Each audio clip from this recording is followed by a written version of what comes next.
It's Thursday, 11 o'clock. It's time for this week's watch drop.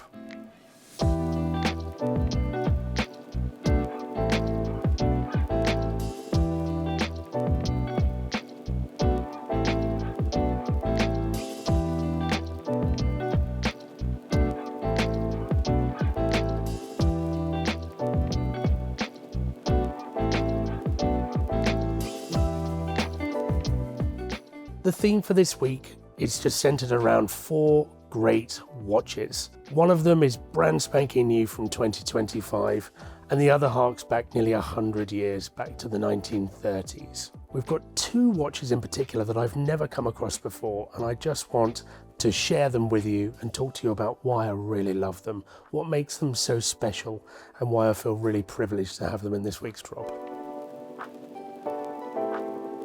I'm going to start off with a watch that I've never seen before, despite having many people ask me if I can source one. This is the Vacheron Saltarello in yellow gold. It's funny, this watch is something that I've never really spent a great deal of time looking at.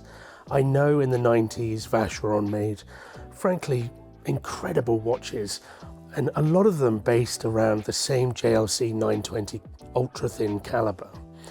But this is a watch that we've sold once before in platinum, but never seen it in rose gold or yellow gold. The yellow gold example of the Saltarello was produced in only 100 pieces.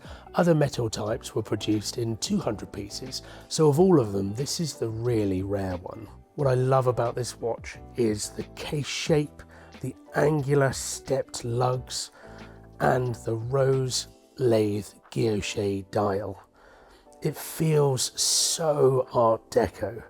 My favourite characteristic about this watch is the jump hour aperture at the 12 o'clock position. There's something about the sort of gothic nature of the text that's just so interesting. I've got to say thanks to Tim Mosso for his video on this watch, because he drew my attention to the Open 9, which is just particularly beautiful. It contrasts really quite nicely against the sans serif numerals that are used on the retrograde minutes. All in all, it's a really special looking watch, and the fact that it's hand lathe guilloche, real attention to detail, real hand craftsmanship, and then you turn the watch over. Now this is some movement. I mentioned before that it's a JLC 920 base caliber, but what Vacheron have done is gone to town on decorating it. It's a beautiful movement in itself, but when it's skeletonized by hand, it catches the light in a way that just sparkles. It's such a special watch, such a great movement, and a really rare example.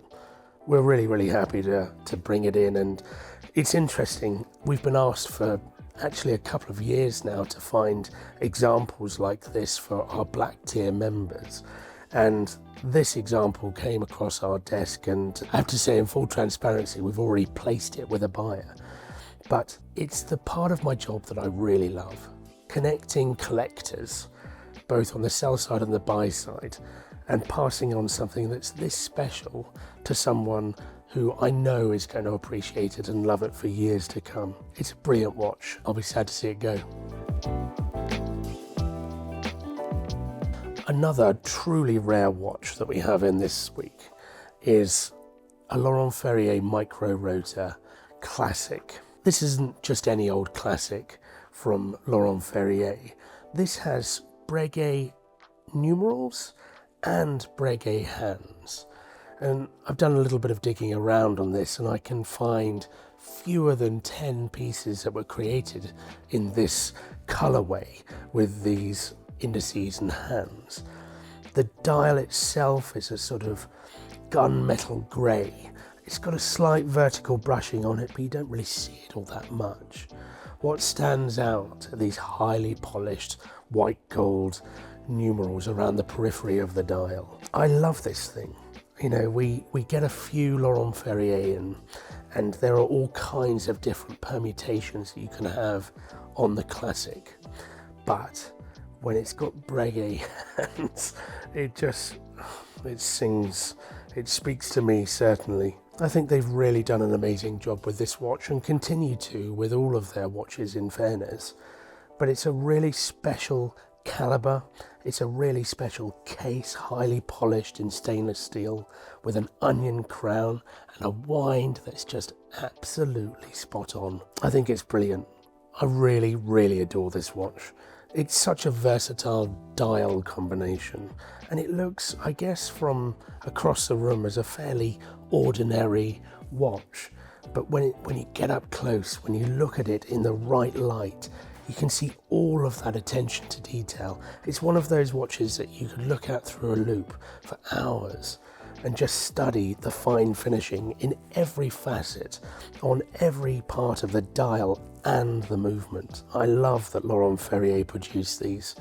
I wish them all the best in producing them for years to come, because I just think that they complement everything else that's in the market so nicely, but in an ever so slightly different way. Brilliant watch. I really, really like it.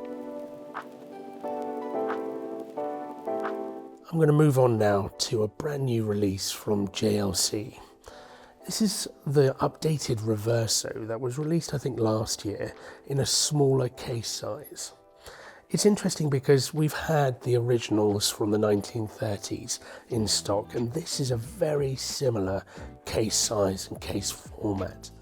I think when this was brought out, it was really a bit of a Marmite watch, because a lot of people think it's too small, and a lot of people celebrated the fact that it was going back to its original design and size and proportions. This example with a bright sunburst blue dial, in this time of year when the sun's shining, it's just the perfect watch. It's the best Reverso I've seen in a very long time.